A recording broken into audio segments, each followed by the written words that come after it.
are the New York Knicks. I'm back. Back in the New York groove. Well, it's the Knicks. New York. We are the New York Knicks. New York. For this new season we're about to enter, the Knicks is taking no shorts, just like winter. New York, New York. New York be about the Knicks, huh? But the best thing about New York City is K-N-I-C-K-S. Everybody say go New York, go New York, go! Hey everybody, welcome to episode 398 of the New York Knicks podcast, part of the Almighty Baller Podcast Network. I am Jay, and with me is Mark. I have an idea for the show, Jay. I should have told you before the show, but I'm going to tell you now. I have a really good idea for the show. This is how we plan for the show. We do it live during the show.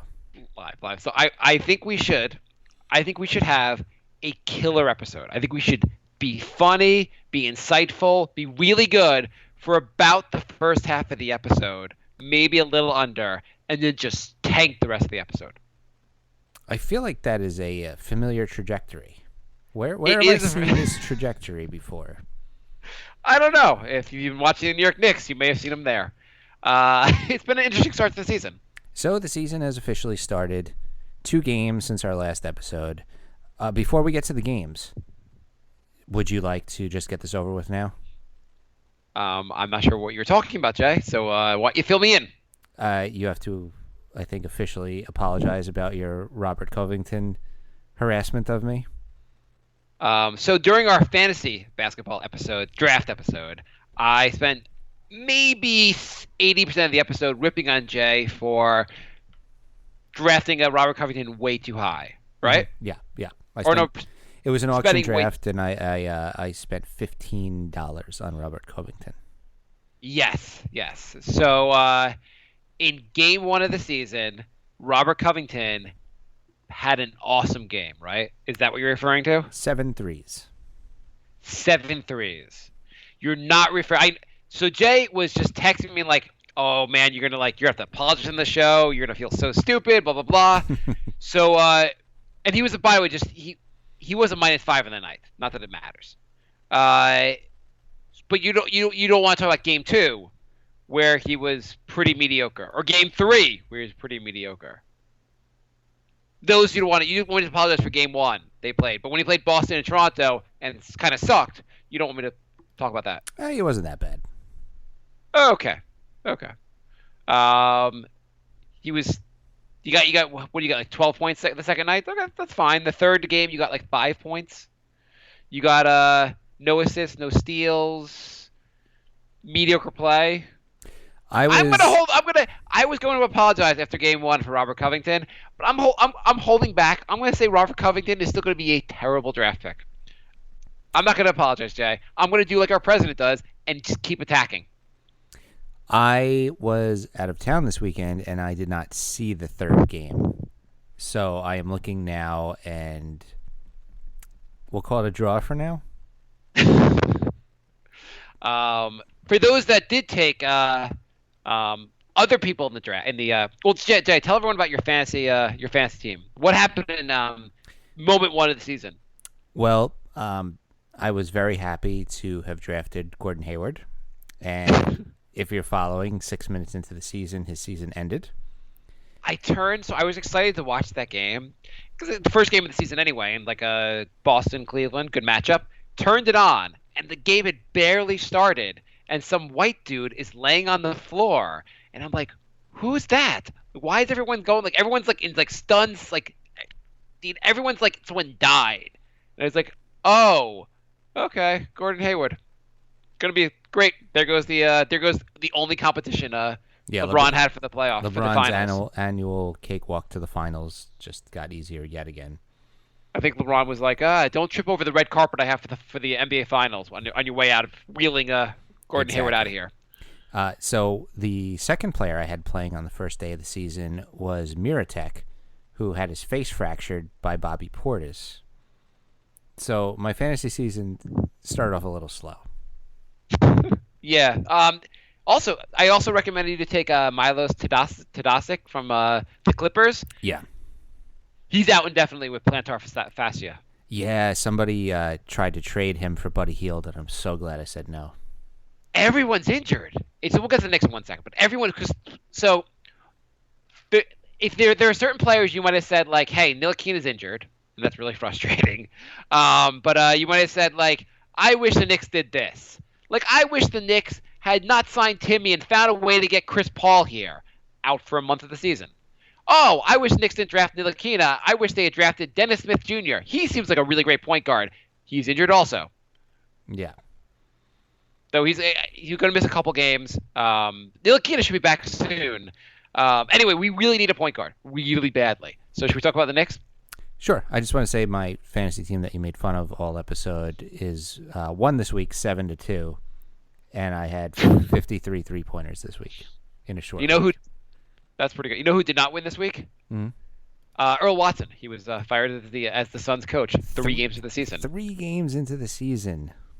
What don't you know about him prior to 3 games into the season? Like, how do you fire a coach 3 games into the season? Even though the Suns were really bad, their roster's not very good. Yeah, I mean, I think we both picked them to finish somewhere between 13th and 15th this season, so it's not like their expectations were very high. I thought that was a little weird.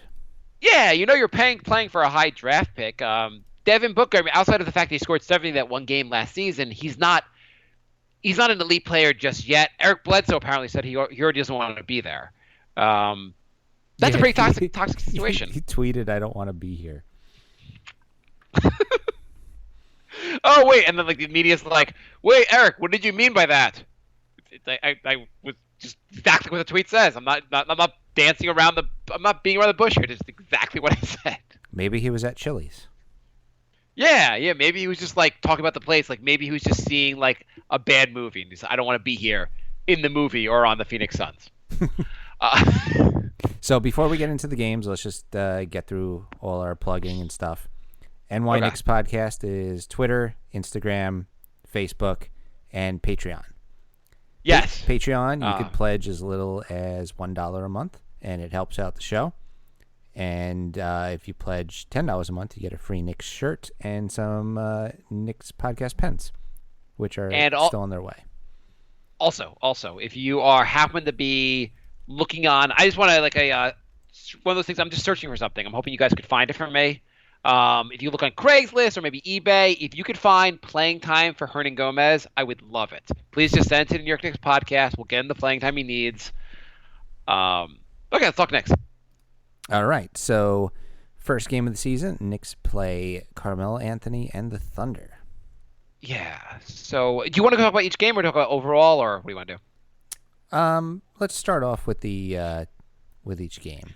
So this game actually started the first 20 minutes of the game, might even about 20 minutes. It was awesome. The Knicks, so far you have noticed defense. The defense may not be spectacular so far, but you can tell there's real effort. They're trying to play team defense. They're making it. It looks better than last year with defense. It may not statistically work out better than last year, but it looks like they're trying a lot more. Yeah, and they look like they were putting in a lot of effort and stuck with them for a little bit. Yeah, I mean, basically this game, the first 20 minutes, I think it was 40-40, and then the Knicks just fell off a cliff. Basically, Oklahoma went on a run at the end of the quarter, end of the half, and then from there, the Knicks just fell apart in the second half. But they played pretty well in the first half, the first 20 minutes of the game, not the first whole half, the first 20 minutes. Yeah. What are your takeaways from that game? I mean, I have trouble not talking about both games, but together. But so Timmy Hardaway is awful. He is exactly the player he was when he was on the Knicks. Who would have thought?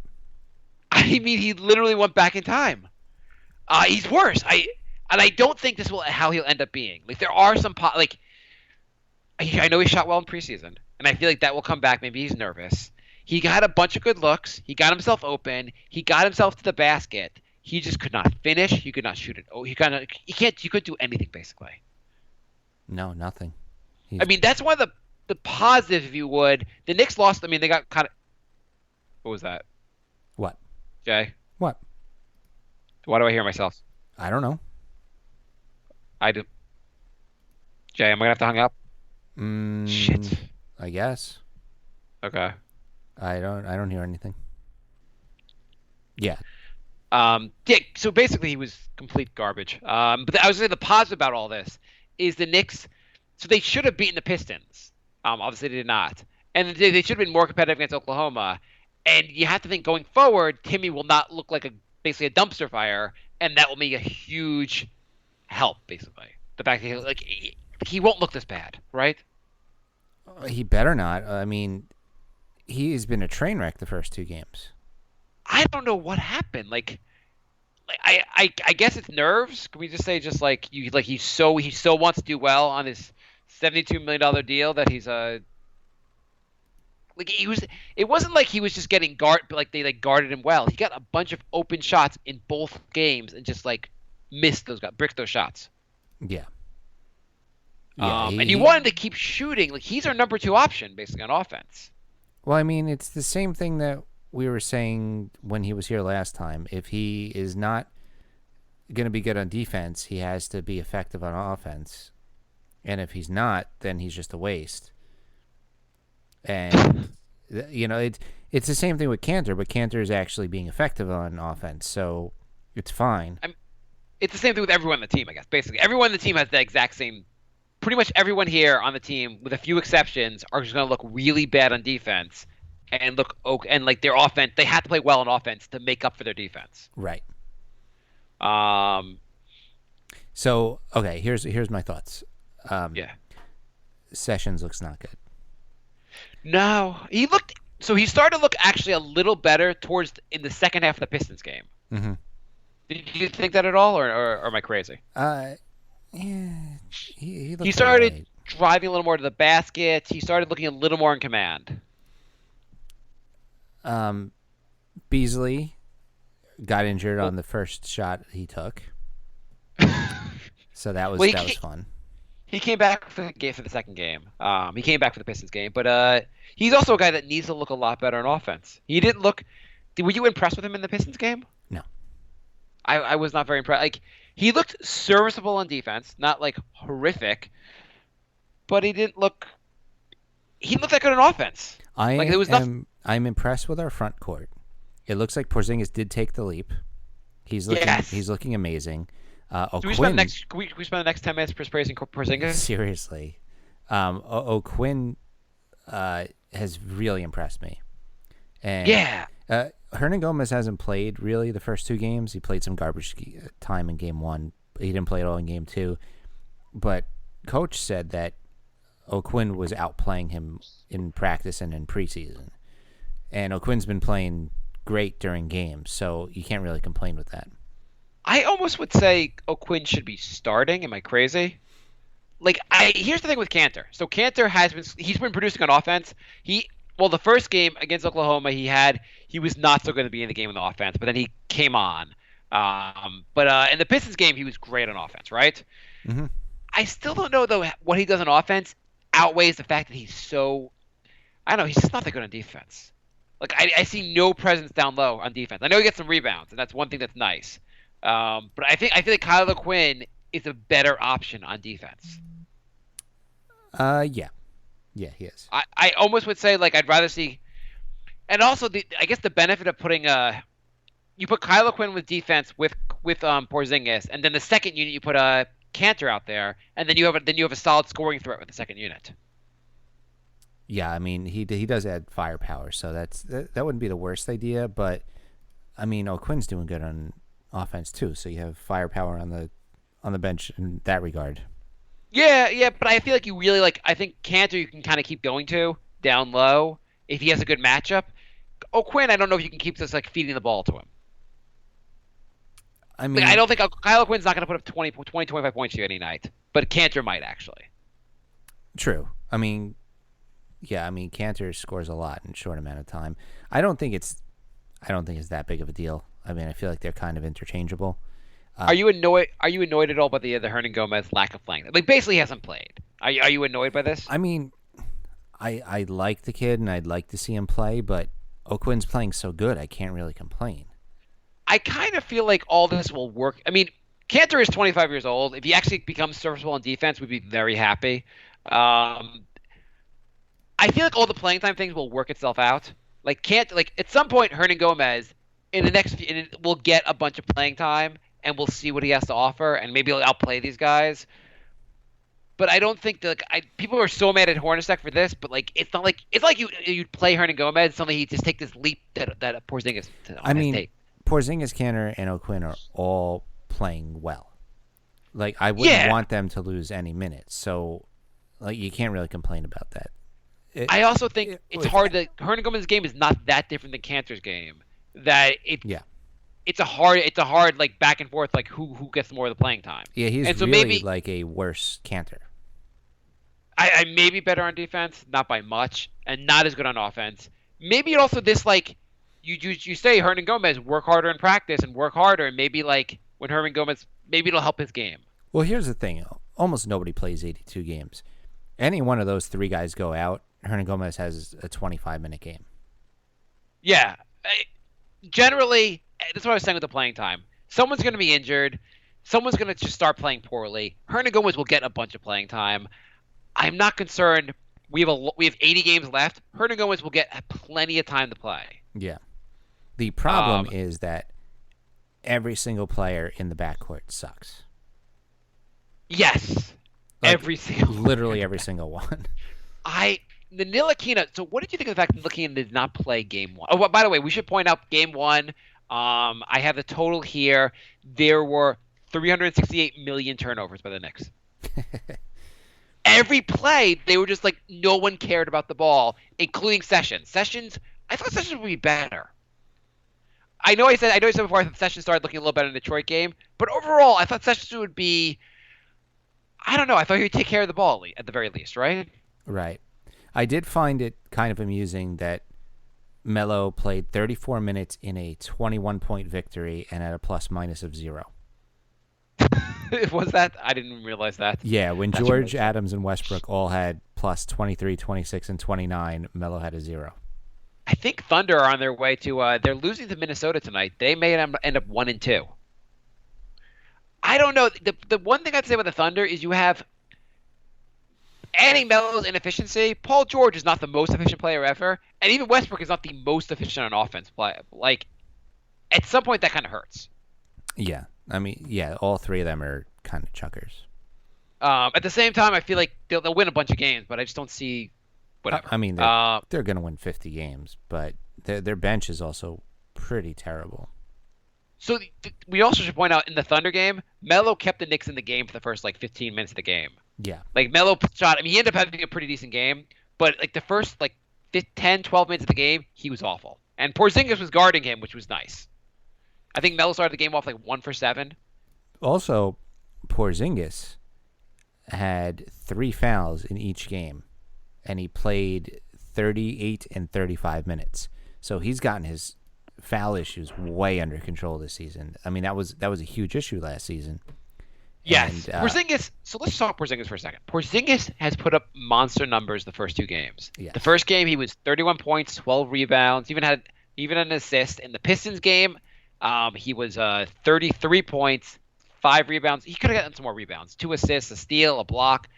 The only thing with the second game was that he had a monster first half and was not nearly as good in the second half. But we can get to that. And he's averaging 2 turnovers a game, which is, for his usage rate, is pretty good.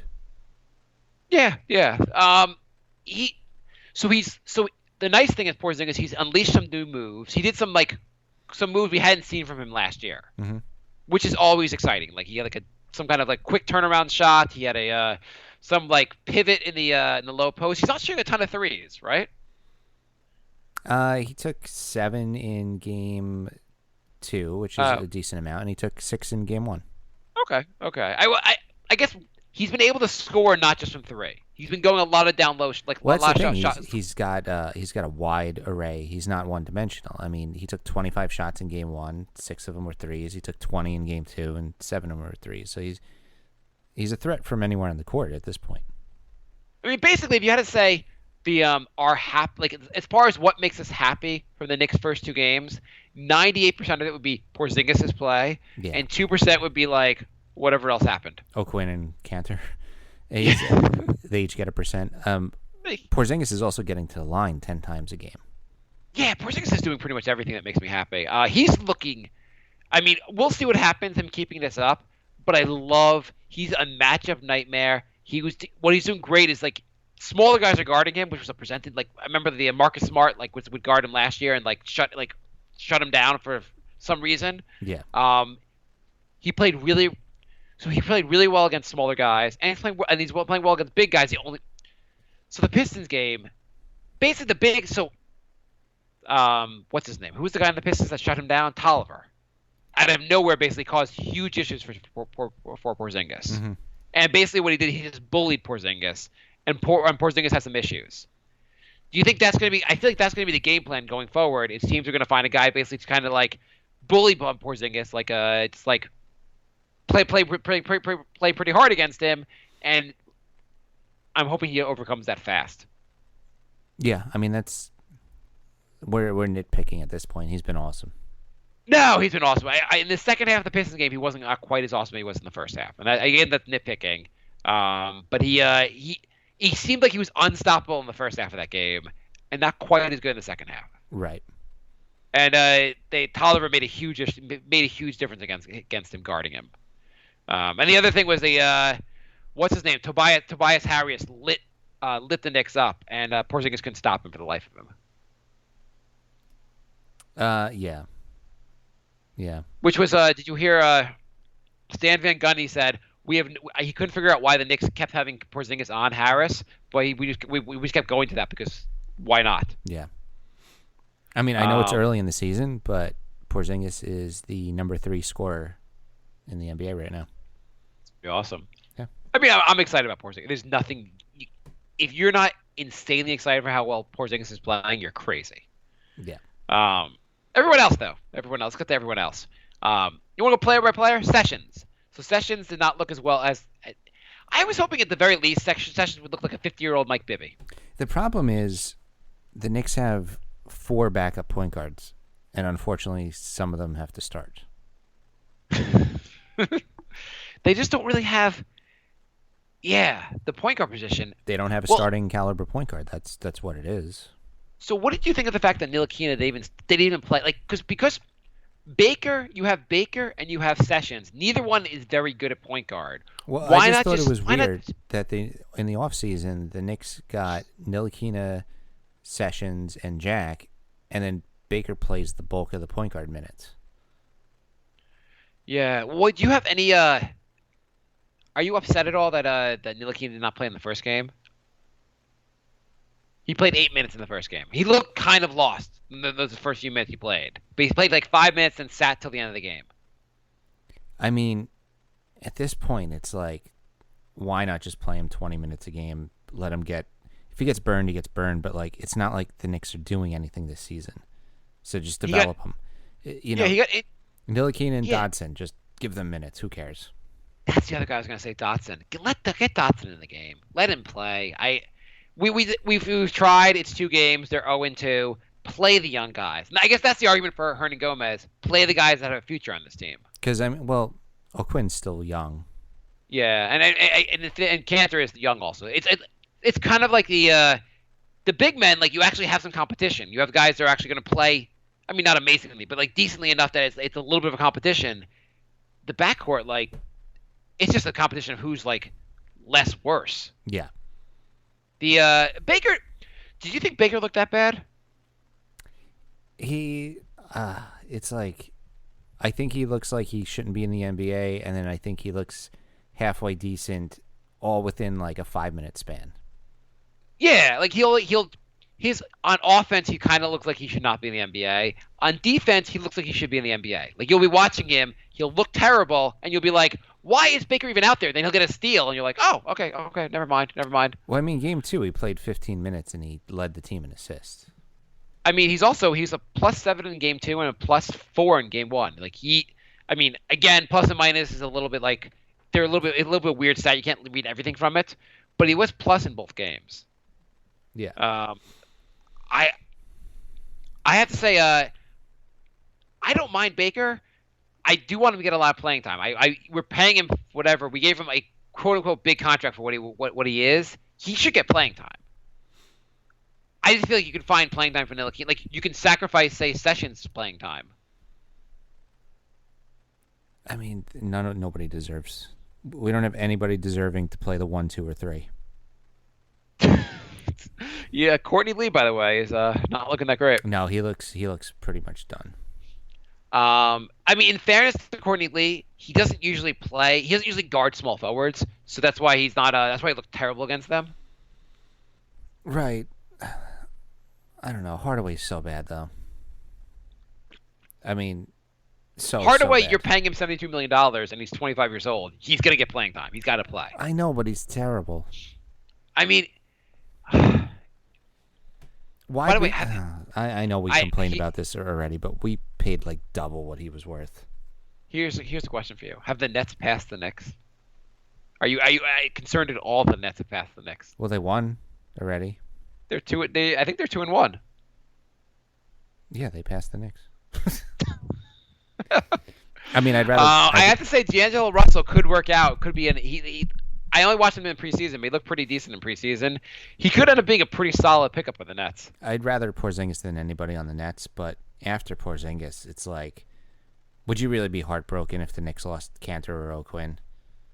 Yeah, no, of course not. If the Knicks had figured out a way to trade for D'Angelo Russell over the offseason, wouldn't this team look a lot better? I would literally trade every single guy on the team for D'Angelo Russell except for Porzingis, like a 14-for-1 trade. You're like, you need an entire roster from here. Yeah, but the guys we're trading, it doesn't really matter. We'll cut them all. I don't care. They're yours. You'll probably cut them all, and we'll get them back the following week. Yeah. Yeah, the Lance Thomas played in the first game. He was the first guy off the bench. Yeah. And I like in the second game, these guys did not play. Like, why? Lance Thomas, I know we had done some apology episodes about Lance Thomas in the past, but I don't see Lance Thomas being worth playing time going forward. You know how I feel about Lance Thomas. The more I think about it, like, his defense is kind of mediocre. He's not looking that good. I'd rather, against in the same light, Doug McDermott give him more playing time. Though he hasn't looked very good, but McDermott's 25 years old. There's some he's supposedly a lights out shooter, even though he has not been yet. He's also a guy that, like, his playing time is based on his offense, and his offense has been non-existent the first two games. Yeah. Like, everyone besides Porzingis, almost everyone besides, I guess, Cantor also and Kyler Quinn has nowhere to go but up after the first two games. Okay, so that's a glass half full scenario. Yeah, so you have to think the Knicks are going to win some games this year. And some being the word, some. You have to think out of 82, they're going to win a couple of those. They should have beaten the Pistons. They should have beaten the Pistons. Is there anything else you want to add? Game one, so basically they ended up basically blowing it when Westbrook kind of got on fire. And they couldn't stop Adams. It's a tough – whatever you want to say, the Thunder are a tough team to play. And their big men are also kind of neutralized by the fact they have Adams out there. He's a pretty tough guy to go against. Yeah, I mean, I'm not upset about losing against the Thunder. You should beat a team like the Pistons. At what point? Do you wish the Knicks had gotten Alex Abrines? There was the guy they were saying that the Knicks should have held out for in the Melo trade was Alex Abrines, who's supposed to be super athletic. I think the Spanish guy. Mm-hmm. He was I think a second round pick, early second round pick by Oklahoma. He would have been a nice guy to have gotten. I don't know. He looked in this limited playing time. He didn't put up that, like, stats wise, didn't do all that much, but he kind of looked pretty decent. Yeah. And by the way, you know what I really enjoyed in the Oklahoma game? Mm-hmm. At some point they mentioned Felton, and just I forget who said it, but like just offhandedly they were like Felton was not in the best shape when he was on the Knicks. He just left that and his face kept talking. Well, I mean, the first time around he was all right. Second time around he was just a roly-poly. Yeah. At what point are you going to start rooting for losses so that we can get a good draft pick? I am nowhere even close to that. No, I am. I'm saying we're gonna root for the Knicks to win for a while, but at what point are you going to be like, now I kind of just want them to lose out? Post All-Star game. Mm-hmm. I'd say it depends on how the team's playing. But if the team it has like 4 wins coming out of the All-Star break, I'm gonna say let's keep it at 4 wins. Right. You know what? Also, is there any chance? So here's a question: Phil Jackson's first year here, the Knicks had their worst season ever, 17 wins. And I don't want to talk too much about Phil Jackson here, but do you think the Knicks can they be worse than that? I think they're going to be better than 17 wins. I would be shocked if they don't win more than 17 games. This is not going to be the worst Knicks team ever. Well, they had 2 23-win seasons recently as well, and I think that's fair. That seems more in line with what this team looks like so far. But again, there's a lot that's going to improve. You want to talk about so they lost to the Thunder. Let's talk about the Piston game. The Piston game was a lot more fun to watch. The first half was super enjoyable. It was. I read a stat that said 15 out of the last 16 years the Knicks have been below average in defense. I think we could already lock in 16 out of 17 years. Yes. But you know what? But you don't think the defense looked like you just saw more effort in the first two games on defense? It's effort. I mean, they're playing with effort. It's just they all stink on defense. I still think the defense looked a little bit better than last year. At least in the Detroit game, it looked a little bit better. Like I see some potential here. Yeah, but they're just not good at it. Like, if you put me into a game, I would try really hard, but I'm not good. And I feel like that's the way these players are on defense. So I felt like last couple of years they've been like preaching the triangle, trying to teach the triangle. The teams are so concerned about learning the triangle that probably it hurts everything else because you're not really worrying about everything else. Here they've spent the entire training camp and for a while talking about defense, and I feel like in the positive you're seeing more effort. The big thing is that the players have to be everyone has to be in the right places on defense, and that's one of the things they need to learn is where to stand on defense. But three-quarters of this team is historically bad on defense. Apparently, the Knicks have now are employing some kind of basically player tracking system that's basically trying to explain to the players, like from game to game, point out where you were, where you're supposed to be, and keep players like learning throughout the season where they're supposed to be on defense. Mm-hmm. I imagine 29 other teams would have been doing this before now, but the Knicks will be doing this now going forward. Yeah. So that's a positive. They're just I feel like it's going to translate.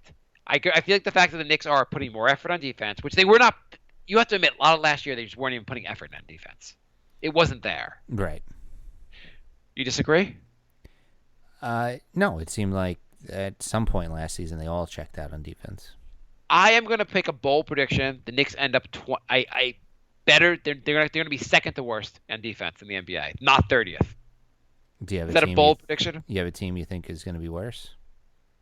Or are you just saying somebody will emerge? Someone will emerge. By the way, I made the bold prediction prior to the game one that Timmy would average higher shooting for field goal percentage, higher free throw percentage, and higher 3-point percentage than Melo.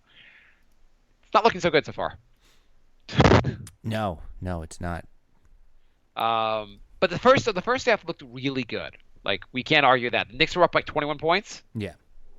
They blew that game. They blew that lead, obviously. But Sure did. But like, let's talk about some positives in the first half. Cantor seemed to be near every rebound was like basically like right to him and just like put it back in the basket. Mm-hmm. Like that was great. They went from 25 million turnovers in the first game to 12 turnovers in the second game. I mean, they're going to be in games if they can keep turnovers under 15. They also like foul wise. So first off, the Knicks they still have way too many fouls, right? Yeah, the NBA admitted that the foul at the end of the Pistons game. Porzingis got fouled at the end of the game, and they didn't call it. Porzingis drove to the basket. Drummond got a great block while he was holding Porzingis' other hand down. Yeah.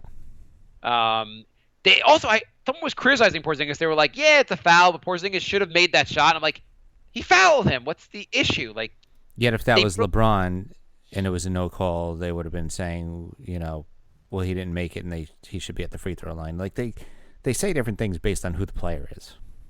Right. I mean, Porzingis, he didn't block him. If he didn't foul him, Porzingis probably makes that shot, and it's a different game. Yeah. But did you notice how? I don't mean to complain as a Knicks fan, always about officiating, but did you think the officiating was pretty bad in that game? Seemed it. There was a play early on where they called a foul against, I think Cantor and maybe Sessions were standing there, and the announcer were like, "Well, you shouldn't have reached in." And then they showed the replay, and neither player touched the guy. Like, just no one came. And they call a foul just because the guy was driving to the basket, and it looked like someone reached in. Right. And I understand officiating is hard, but there were a bunch of plays where like they called the foul against the Knicks, and you're like, but there was no foul. Why are you calling that? Right. I think there was going back to like the Thunder game. I think Westbrook at one play he just like drove into it might have been Lee or whatever. He just like or Hardaway. He just drove right into him, and the guy was just like he was just standing there, and they're like, well, he shouldn't have done. He shouldn't have been there when Westbrook just piled into him. That's a foul. I'm like, I don't think that's a foul actually. I think it might be on Westbrook actually. Yeah, I don't like when they have that where the offensive guy just bulldozes in, gets a foul call. I feel like if you cause the that's what I don't understand. If you cause the contact, shouldn't you get the foul? I understand like if the defender's moving and you like into where you're supposed to be, where you're heading, that's a foul. Mm-hmm.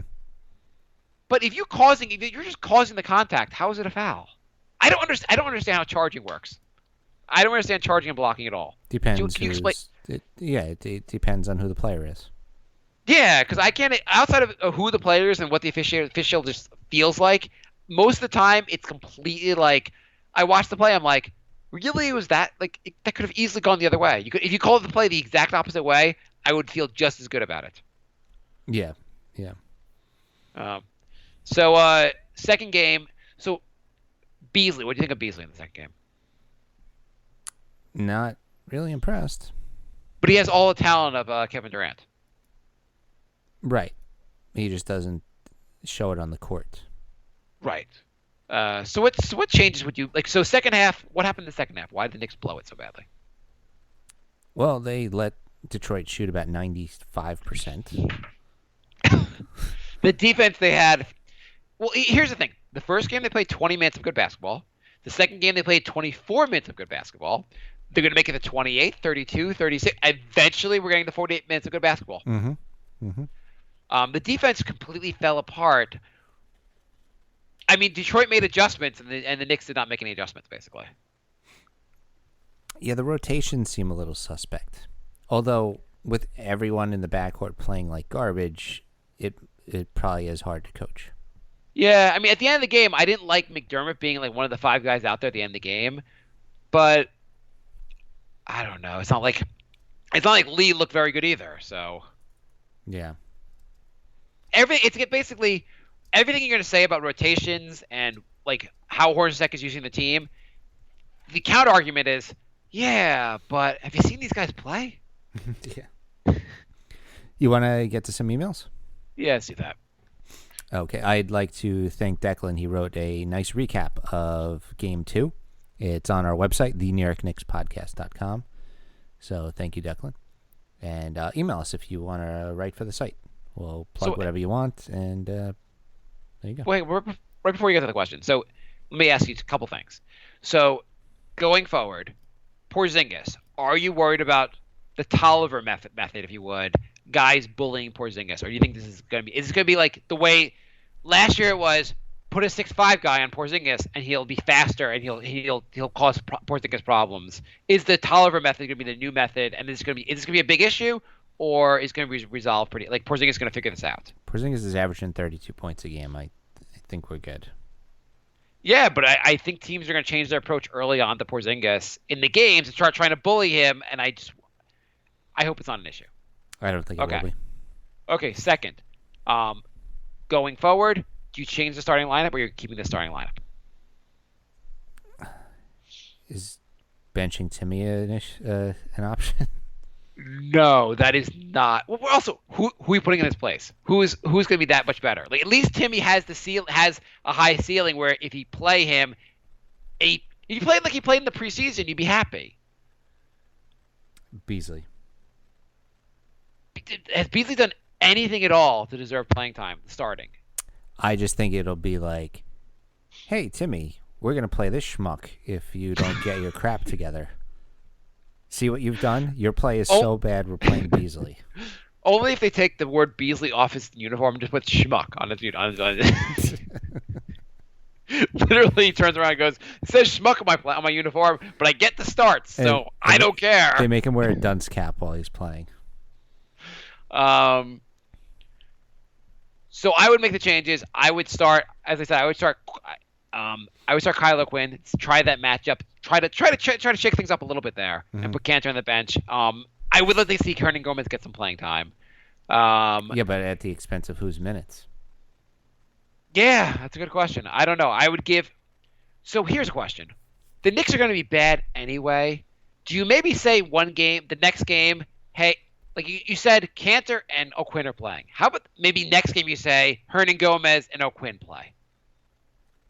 No, because then you got to get some consistency at some position, or people are just not going to know what's going on. But how do you? I mean, Hernangomez. I mean, I know he was all first rookie last year, and that's maybe it wasn't the best rookie class, but he was all first team rookie. You do want to develop him. He is young. Porzingis He at the is- 3.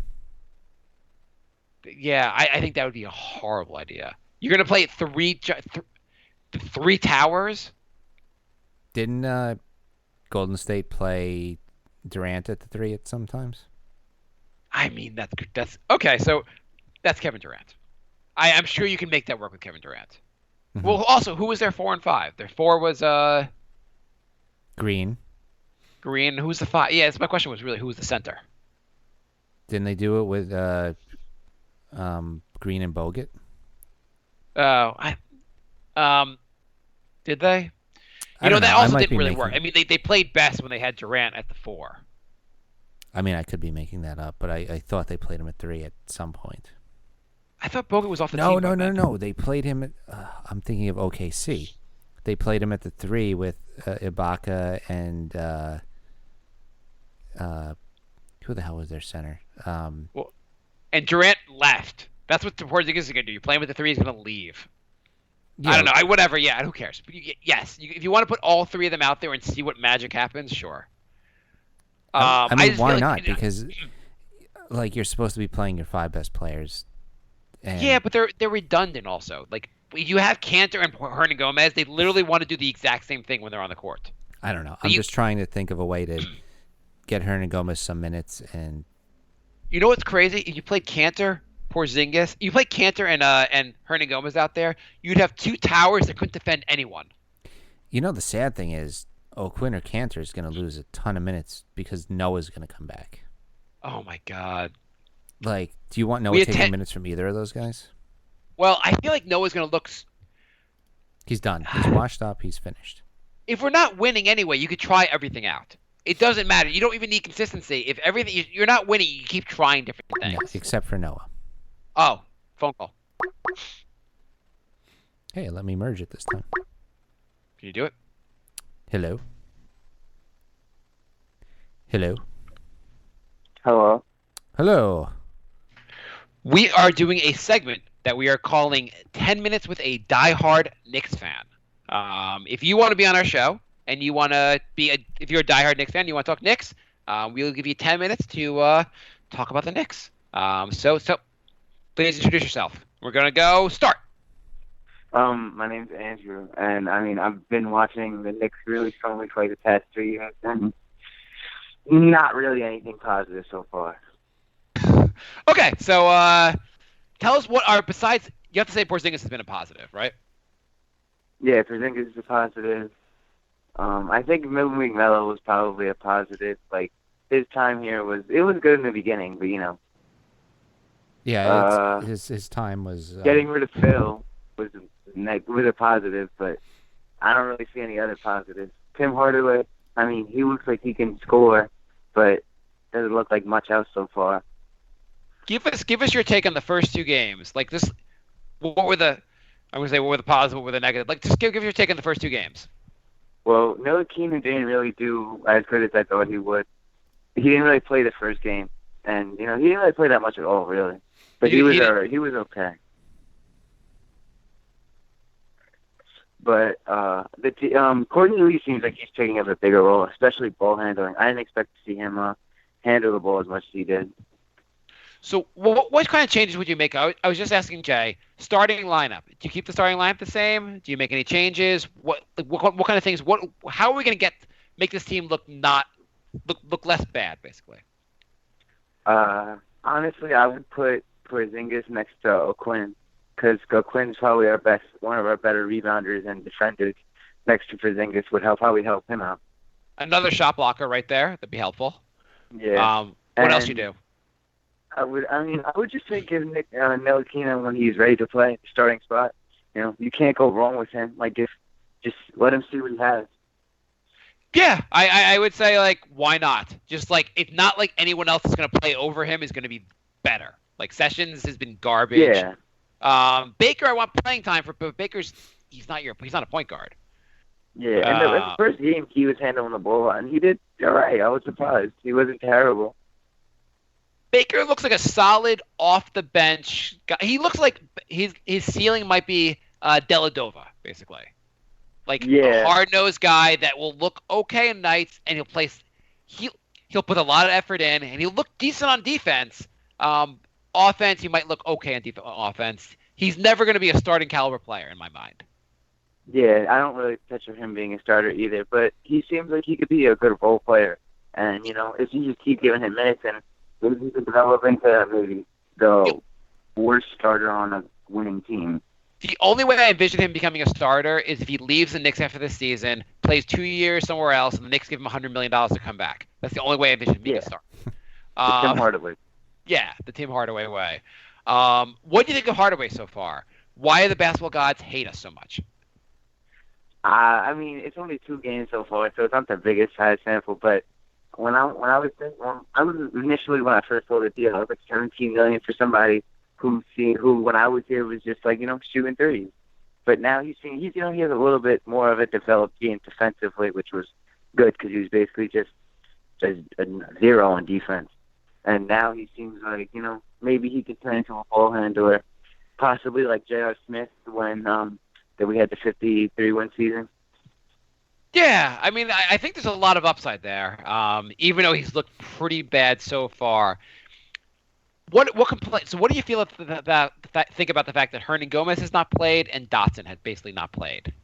I honestly can't believe Hernangomez hasn't played. Like he like why not play him? He's somebody who, even if he doesn't fit perfectly next to Porzingis, if he shows that he is good, like down low scoring, and then if he shows that he can at least not be a negative on defense, he would be somebody who could possibly be traded and flip for something. I don't want him to trade him though. I mean, I can't even entertain trading him right now. But he'd probably be our third big man because I don't really feel like him and Porzingis. There's enough defense between them to play next to each other.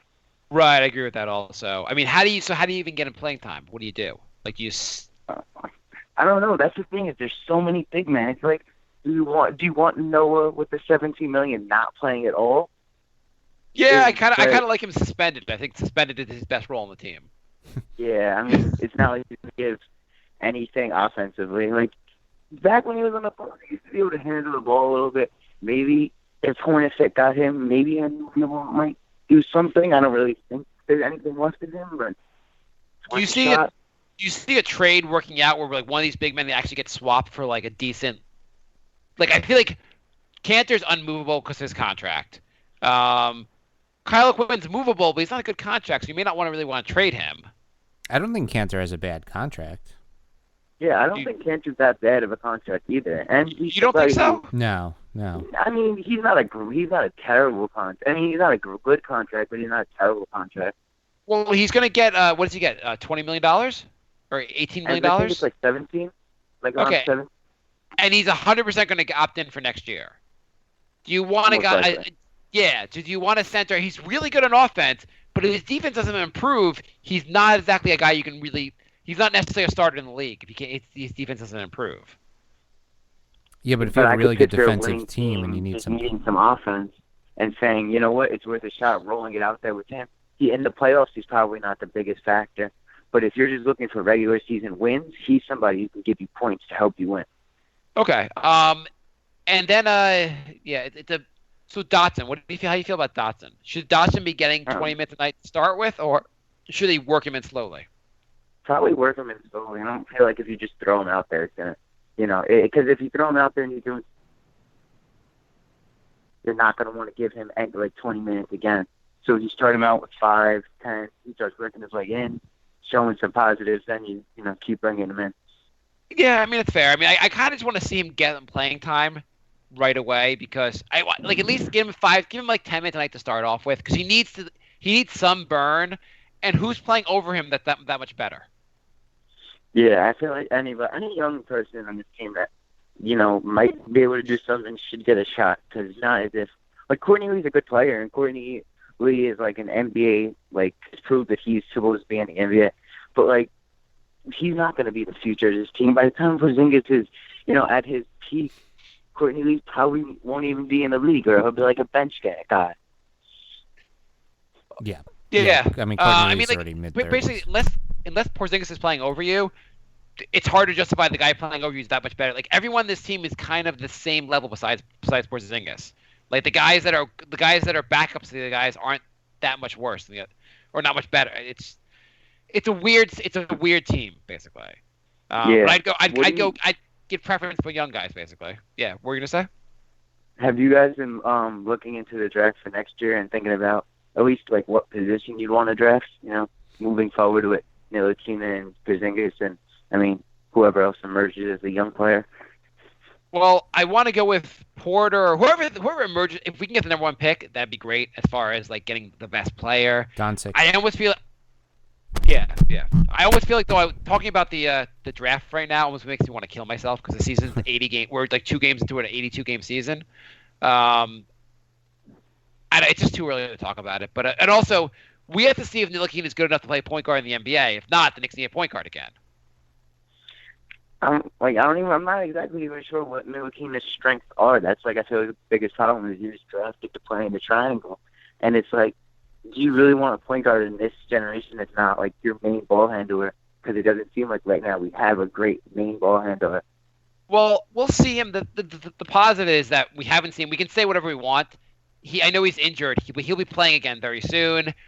We'll see what he's like on the court, and hopefully he looks a lot better. And hopefully, supposedly he's going to be a solid defender, and hopefully he looks better than we expect on offense. Like, he could end up being a very good point guard. So yeah, ideally that's what he would roll into. So we're at the 9-minute mark with you, which means we have a minute left with you. Tell us, why are you a Knicks fan? How did you become a Knicks fan? I mean, I kind of just grew up in New York, so it kind of just came by. But I actually went to a game like 2007-ish. It was when Isaiah was still running stuff, and Nate Robinson was there. And I remember he was going nuts against the Nets, and I just remember that, like, standing out, and I was like, that's my favorite play. But, he's gone now. Yeah. Do you wish you had seen maybe the Golden State Warriors play the Knicks and just, like, fell in love with the Golden State Warriors instead? There's no fun in, starting out with the best team. You want to grow with the team from the bottom. We are always the bottom as Knicks fans. So yeah, there doesn't seem to be much growing. So make one positive prediction going forward about the Knicks. Well, our last thing I'm going to ask you. Make one positive prediction. Like, what? Whether it be about a player or about something the Knicks are going to do going forward. Make a positive prediction. I think that we will walk out of the next offseason instead of instead of being confused over this, I think we'll walk out by being happy, because I think that Scott Perry, I heard him in a few interviews, and he seems like he knows what he's doing. Okay, that's that is a new thing for the Knicks, having someone in the front office that knows what they're doing. And I agree with you. He does sound like, at least everything I've heard from him, he sounds like, A, he's going to work really hard at this, and B, sounds like he's pretty knowledgeable. So hopefully it translates. Andrew, thank you for joining us. We really appreciate it. Jay, anything you want to say? No, I appreciate it. It was a good call. Our thank you. First segment like this has been a success. Thank you. Yeah. Anyone else out there? You're a Knicks fan. You want to join us? 10 minutes with a diehard Knicks fan. We love doing that. Andrew, thank you very much. Thank you too. Take care. Jay, you want to get the questions? Yeah, let's do the emails real quick. That was a good call. Yeah. Nick writes, I find it ironic that Mark on the last show was talking about defense. He mentioned to hold teams at 25 points per quarter. Does he know that was Phil Jackson's defensive strategy against the Phoenix Suns in 2006 or 2007? Well, I mean, against those teams, it would make sense. And whatever. I mean, Phil Jackson is a good coach. And there was something about, they said how, what was it? Shaq made a comment about how, like, the triangle could have worked if the Knicks really bought into it. I mean, the triangle does work. And I think, I don't want to talk too much about Phil. If Phil was the coach of the New York Knicks last 3 years, the Knicks would have bought into the triangle, and things, I don't know how much better they would really be, but he'd still be here coaching, and the team, like, there'd be a lot more positives. Yeah. It's just that you can't you can't coach from the GM's seat, and that's the issue. He didn't play GM, he played coach, and didn't work out. Yeah. Lorenzo writes, "Hey guys, it's unfortunate you missed out on getting the New York Knicks podcast logo on the Knicks jerseys. You must have lost a crazy bidding war. Can you fill us in on how that went? Even a role play of the negotiations would be great." So Sure. The Knicks ended up going with Squarespace on their Hello, jerseys. This is you've reached the Knicks marketing department. Hello. Yeah, this is the New York Knicks podcast. We'd like I'm to sorry, throw- the New York Knicks podcast. I didn't know we had a podcast. Yeah, it's huge. We are throwing our hat into the ring. Are you? Is there a? Have you guys got licensed by us? Because I don't know if we give away that. Are you infringing on our copyright? No, it's a podcast about the New York Knicks. Okay, go on. Totally no copyright infringement. 'Cause Okay. you guys don't So own the name Knicks, right? It's just kind of like a open source type of thing. Well, I'm not a lawyer, but I'm sure our lawyers will send you a letter. Go on. Okay. Well, anyway, yeah, we want the logo of our podcast on the Knicks jerseys.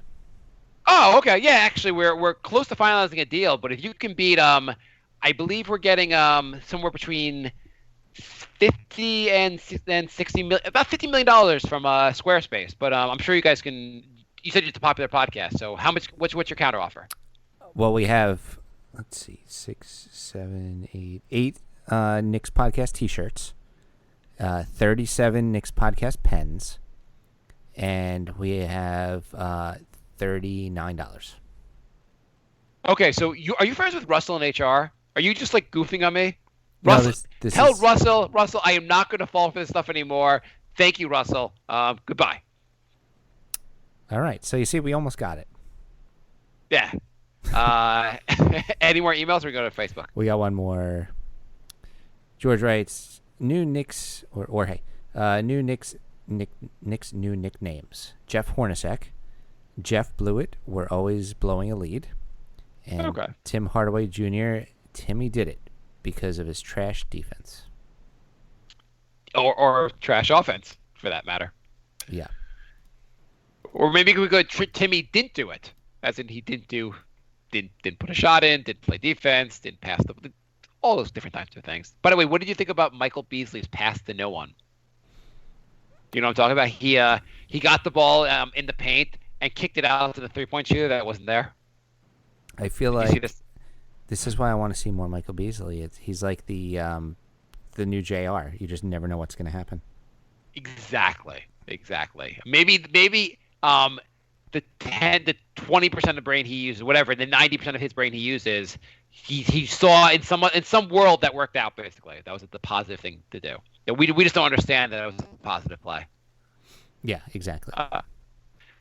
Frank writes, not a question, but the Nets look really good. Carroll might actually be a beast now, and D'Angelo Russell looks great. Do the Nets have a better front office than the Knicks? No. I mean, they did trade their draft picks for like 6 straight years. Yeah, but they have a new draft pick. They have a new front office, and those guys that made the trades aren't there anymore. Yeah, that's a good point. Carroll and Crabbe looked really good today also. I could see Crabbe continuing to be good. I have a feeling Carroll's playing way above what we're going to see the rest of the season. So the young guys, Levert is they were pretty high on him, and he started today. He looked pretty good. He looked okay. The Russell trade, I feel like I don't know, that Russell trade might end up being a pretty good trade. It might be, yeah. I mean, maybe he was just in the wrong situation. It was Yeah. the wrong situation because he decided to rat at his own teammates, but, that's besides the point, I guess. It is interesting that they traded away Brook Lopez, and they look better without Brook Lopez. Yeah. And I hope they're not better than the Knicks. I mean, we have Porzingis, and we still have Porzingis, and that's going to be all we're going to say all year. Frank writes, I really hope Ntilikina ends up being good, because I feel like the entire last season is for nothing if Ntilikina's not good. I know. Can you imagine it?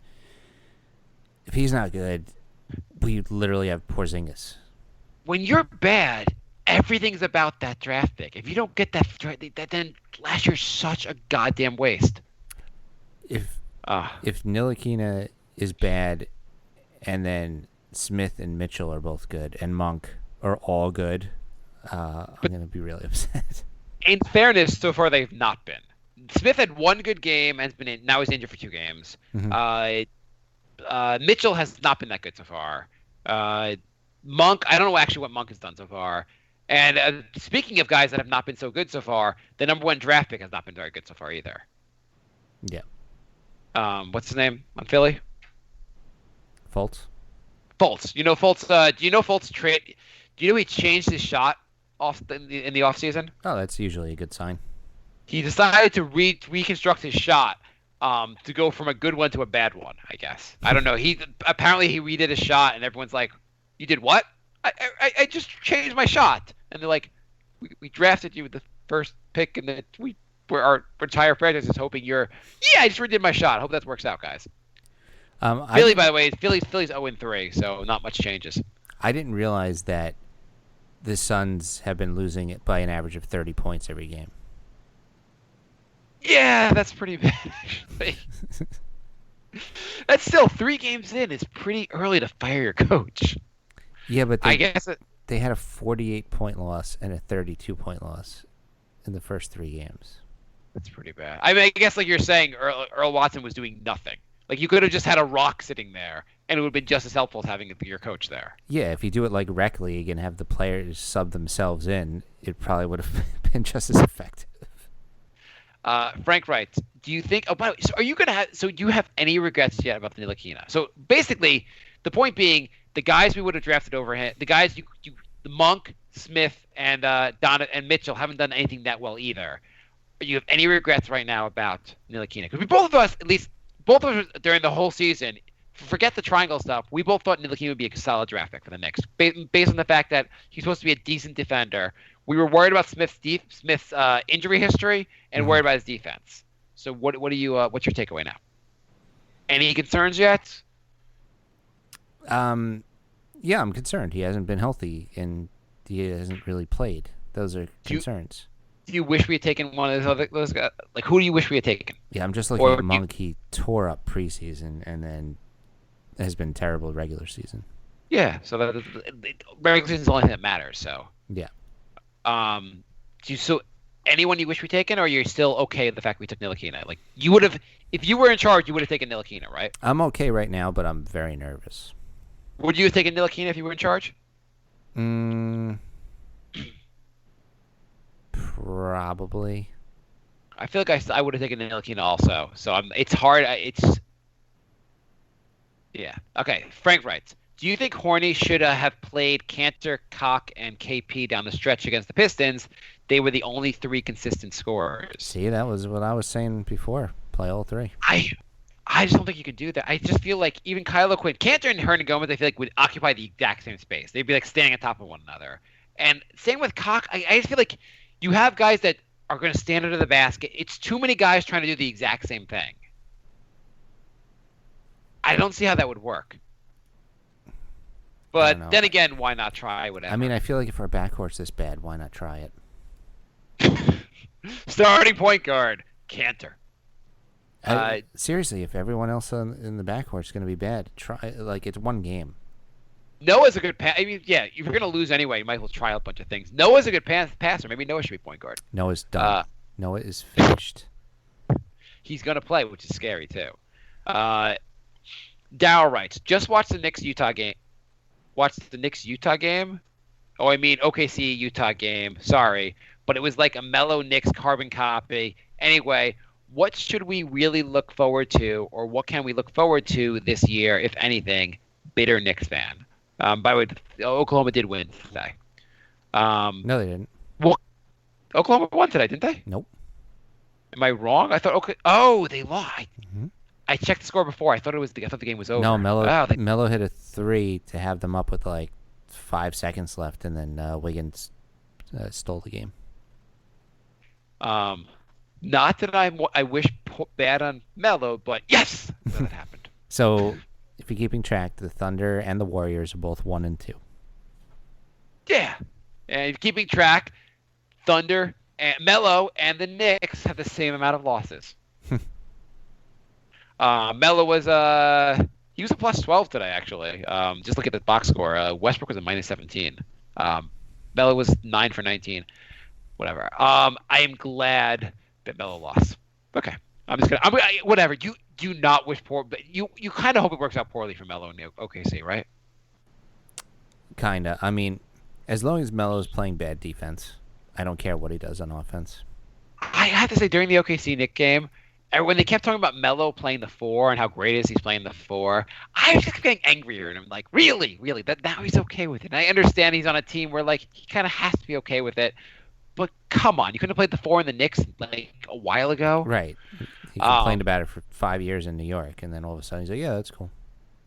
You have also some people have ripped on Porzingis for saying, and Porzingis is playing great, but saying that Porzingis said he doesn't like the idea of playing the 5 because you have to battle out with big men on defense, and that would take away from his offense.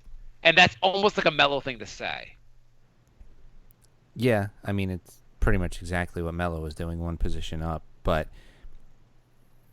the thing is, it's not proven that Porzingis is better at a 5, or it was proven that Melo was better at a 4. And also, right now, we have no... It's not like you put Porzingis at the 5, and we have 4 other guys that would make sense to play. Yeah, we got 4 centers that are battling for minutes, like, you know. And no one else is really a battle from now, and everyone's battling to not be benched, basically. Yeah. I don't know. Tristan writes, did Hernamgomez sleep with Hornacek's daughter, and what other reason would there be to glue him to the bench? If Hernamgomez did sleep with Hornacek's daughter, wow, go Hornacek. I mean, go Hernamgomez. You're the man. Yeah. Why do you? So I mean, you just take Hornacek at his word that he basically was just outworked. Basically, you have to take him at his word, right? You just felt the other guys out. I mean, the evidence is on the court. If O'Quinn was averaging 2 and 2, you'd be like, maybe Hornacek's lying, but O'Quinn's been really good on the court. So I watched the preseason. I thought those guys looked better. I mean, I would have played Hernangomez. At the same time, I understand why he didn't. Yeah. Matt writes, the season ominously opening with 2 air balls. Why play Sessions, who really sucks and makes mistakes constantly, over Frank, who will do the same, but at least has the upside and size?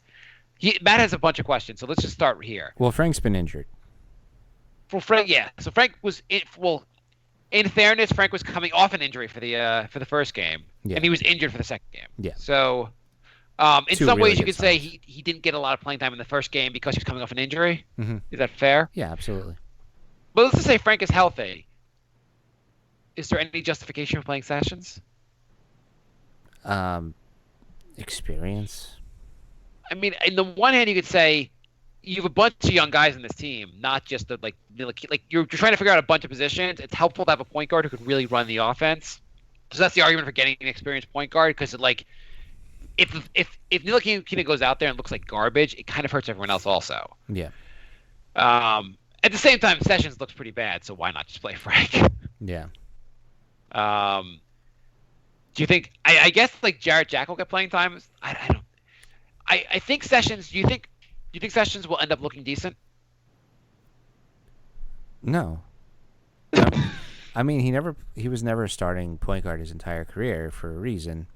He's in a right backup, but if we're playing a backup against other starters, he's not going to look good. I think I'm going again where there's nowhere to go but up for these guys. I feel like he looked better in the second half of the Pistons game, and I feel like he'll look a little bit better going forward. I'm really hoping.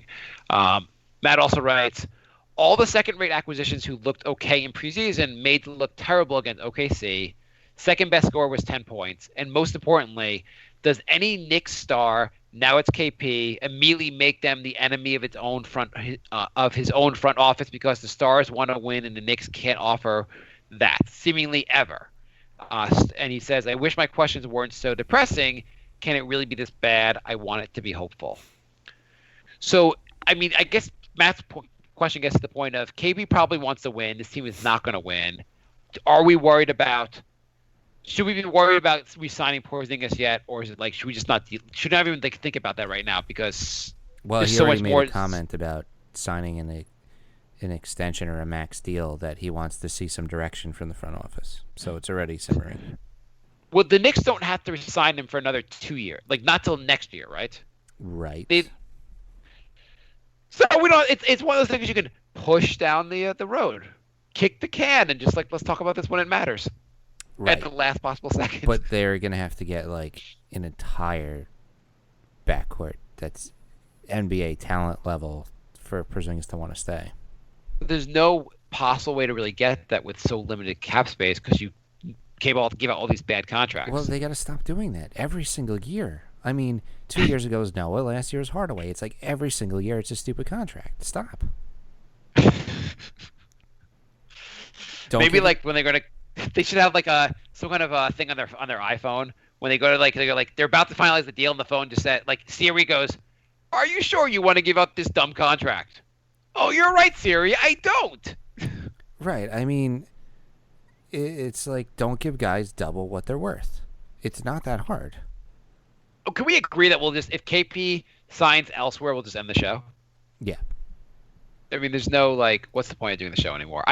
So basically, what has to happen is Timmy's got to play well enough to justify his contract or come close to it. He'll never play that well. And Ntilikina has to play well enough that he looks like a promising point guard. Those two things need to happen, and the Knicks need to look semi-competitive to get KP back. And they need to nail this year's draft pick. Yeah. Or they're so bad they draft Porter or Doncic. Yeah. Whatever. They draft one of those guys, and KP buys into the fact that like him and that guy will be like can really bring the team to the next level. Yeah. Jaime writes, he writes, how much do you think that jersey sponsor will help the Knicks out in losing games? I think they're doing a good job losing games without any help. Do you have any issue with the jersey sponsor? Like the fact, not Squarespace. I mean the fact that they're doing a sponsor on their uniform. Like is it my only issue is that they're getting extra money and it didn't end up with lowering ticket prices or less timeouts. So really, they just get more money, and it didn't like benefit us. We just get to look at uglier jerseys. Right, I would see that. Like you'd like to see they're like we signed with Squarespace, and now beer is $4. Right. Or like pretzels are like something's cheaper. Like the ticket prices are a little bit cheaper. We didn't rate. You kind of want to see something. You're gonna come up with this revenue stream. Somehow benefit the fans for that. Right. They made like a big announcement and showed it off, and it was really just flaunting how much more money they got. How do you feel about the fact that like the uniforms will like in a few years look like NASCAR like cars? Right, but ticket prices will keep going up. Yeah. Jaime writes, also, when do you think they have open tryouts to join the Knicks with KP? Maybe by next episode we can have a Knicks meetup at the Knicks tryouts. Are we gonna we should do a meetup sometime soon, right? Yeah, definitely. Jaime writes, and lastly, who do you think the Knicks will try and get this offseason since we will be getting a good draft pick? I really hate the fact that we're 2 games into the season talking about who we'll get in the offseason. I know. We're gonna save that, Jaime. Yeah. Diggs writes, isn't this a reset and rebuild year? It should be, but what are we rebuilding with? Well, everyone's young on this team. Yeah. I mean, we are one of the youngest teams in the NBA, right? I mean, I don't know what the actual we are. I mean, basically, I don't know what the average age is versus other teams, but we have to be one of the youngest teams. All the guys most of the guys playing are young players. It's true, but usually when you have a young team, a lot of them have potential. Well, in theory, there is potential on this team. In theory, if Kanter can learn to play adequate defense, he'd be a really solid center. In theory, Doug McDermott could be, if he can learn to play adequate defense, and I'm going to say this with everyone, he could be a really solid player in the NBA. In theory, and they're both 25 years old. In theory, the Ntilikina obviously is a point guard that could really develop. He's 19. They have a bunch of pieces. Dotson could be a solid role player, if not better. We haven't seen him play in the NBA yet, but you don't think we have pieces here? I'm just saying I'm not really excited about anybody other than Porzingis. I don't think there's a big 3 years ago, Atenkwampo, or Giannis, whatever his name is, he was averaging 6, 4, and 2, and everyone's like, this guy's got so much potential. But I feel like we have guys that average 6, 4, and 2, and you're like, well, if he really gets his stuff together, he could average 8-5-3. Well, that was the Alex Abrinas, the guy in OKC. Everyone's saying he hasn't done that much yet, but they see the talent. The guy could be really good. Exactly, and he might. It would have been nice. Yeah, it would have been nice if the Knicks got that guy in the Canelo trade instead of like a Cantor or like a McDermott, where everyone's like, this is pretty much all they are, and we don't expect that much more of them from like going forward. Exactly. Like, do you see any of these guys like blowing up and being incredible? No, I mean really the real potential here is that. That's the thing with Willie, that why I can't get that mad is I don't see Willie being that much better than Cantor. But Ntilikina is a guy that there is a lot of potential there, right? Sure. Right? Please? Yes. Tons. Eric writes, how can we watch most of the games if we don't have MSG? Let's go to the games, Eric. That was our trouble when we had Time Warner and they got into a fight with MSG and blacked out all the games. I believe based on the time when we were blacked out from MSG for Time Warner, there are websites you can go to stream the game. You just need to just do some Google searches and you'll find a way to stream the game. There are definitely sites out there that stream the game for free. Probably not legally, though. Nick writes, how does it help Willie's development to give him 4 minutes of playing time? Jay? It doesn't. But, I mean... Again, if Cox's playing better, what can you do? Tristan wrote a response to this saying, good question. We're clearly not going to make a playoff team anytime soon. Give him minutes so he can make mistakes and learn from them. I don't think Cox is going to be here when we're contending. So the question is, I mean, that's a solid point, is that the team's going to be bad anyway. Cox is outplaying him. Cox, what is the Cox, 28 now? How old is he? No. Is he not? Oh, he's younger than that? He's 26? I think he's 26. 27. He's 27. Oh, yeah. He turns 28 this year. He's a March birthday. You're a Pisces. I don't feel as good about that then. I thought he was a couple years younger. Yeah, he was when we got him. He was. He's gotten older. Yeah. Yeah. So like in theory, like when he's 31, maybe the Knicks are playing better. I don't know. The only theory about him was that like he didn't really get playing time till last year, and so or 2 years ago. So like he's developing. He could get. Maybe his numbers will go from 9, 6, and 1 to 10, 6, and 1, 2. I don't know. He's a solid passer. I don't know. That's why I also go to this idea of like. We have to find games where Hernamgomez gets playing time. You have to just say one of these guys just sits out next game. Cock or Cantor does not play the next game, and Hernamgomez gets playing. And you have to just keep it on a rotation. I don't like that. Like we said, somebody's going to tweak an ankle or something, and he'll get playing time. Declan writes, how long do you guys think KP will put up with the Knicks if they continue to be this bad? 2 years. Obviously, it's not. How long, Jay? 2 years. Okay. By the way,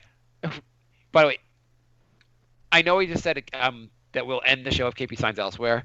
Do we also end the show if KP just sends out what Eric Bledsoe said on Twitter? Oh my God. How long do you think KP will put up with the Knicks if they continue to be this bad? Obviously, it's not necessarily up to him, but it seems like he's getting the mellow treatment already from the front office. What does he mean by that? What is the mellow treatment already? Passive aggressive, trying to push him out.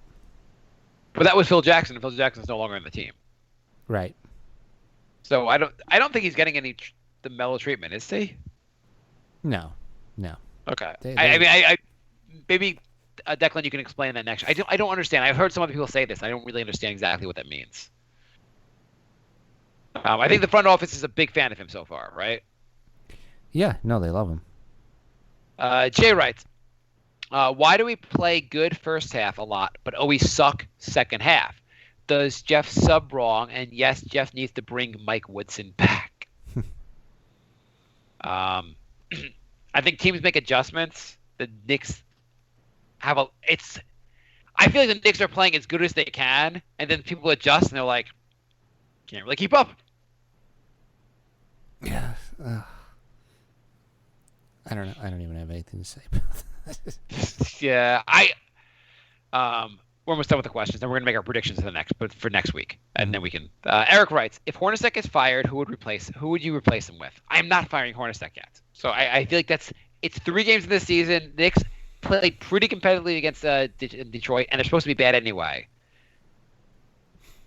There's no way he gets fired this season, right? I'm not saying there's no way they get fired, but I think he's got a pretty long leash. I also, if he gets fired this season, I replace him with his daughter, because that would be amazing to just watch. Yeah. But I have no idea. Who's replaces him, Jay? Us? It should be. Be good. Brian writes, 7 minutes is a joke. Is Hornacek a jackass, or is Frank really not ready for the NBA? I knew Frank would be a project, but 7 minutes. He's supposed to be our future starting point guard. Injuries. He did look really bad. Those like the first 5 minutes on the court, he looked terrible, right? Yeah, I mean, there's a chance he's completely not ready to play in the NBA. That being said, I thought he looked okay in the one preseason half he played.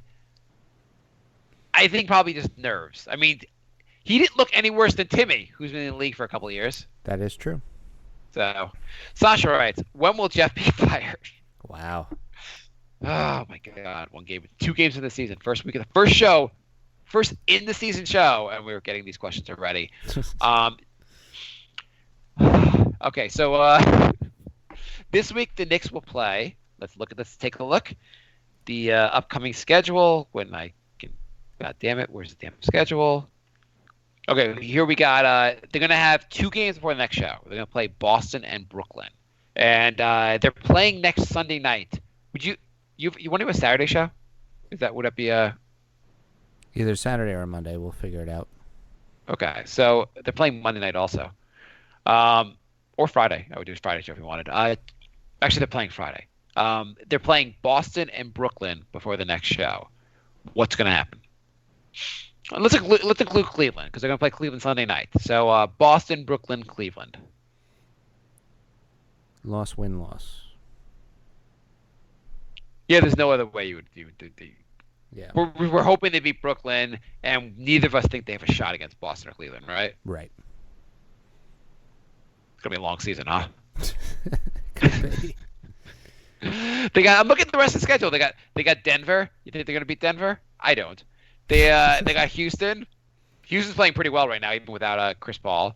Brutal. They got Phoenix. There's probably a win. Yeah. They got Indiana. They can hold their own against Indiana. Charlotte, they can hold their own. Orlando can hold their own. November looks a lot better. Okay, they got Orlando, got Sacramento, Cleveland again. Utah, Toronto, LA. It's gonna be a long season. All right. What did we learn today, Jay? We learned that there is no time too soon for our listeners to want the coach fired. The biggest questions they ask on the show: when we can fire our coach, and who should we get in the off season? We learned that 2 out of 5 positions for the Knicks are good, and 3 of them are beyond a train wreck. Yeah. Maybe the Knicks should, instead of putting Squarespace on their logo, they should just put a little dumpster on fire on their logo. Okay, so we also have a comedy podcast called The Brink of Sanity, so you can find that on iTunes as well, or also website, I want to mention that Tommy D blocked us on Twitter because he's insane. We just make fun of him on there anyway. But I thought it was funny that he blocked us. He must, as Jay said, he must have more people he has blocked than actually follow him. Yeah. Okay. Want to put the goodbye music? Yep. Thanks for listening, everybody. We'll be back next week. Bye,